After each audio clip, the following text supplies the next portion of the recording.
अपनी लिखी हुई कविता है आपसे शेयर कर रहा हूं।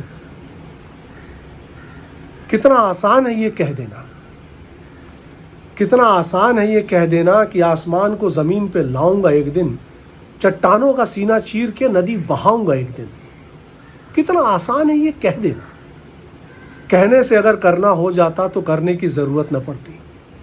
कहने से ही अगर करना हो जाता तो करने की जरूरत न पड़ती। मेहनत कशी कहीं मुंह छुपा लेती और सिर्फ अल्फाजों की महफिल सजती।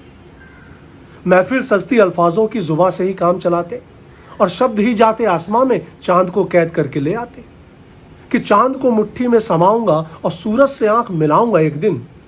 कितना आसान है ये कह देना। कुछ बनने के लिए करना पड़ता है, जीवन की सच्चाई से लड़ना पड़ता है।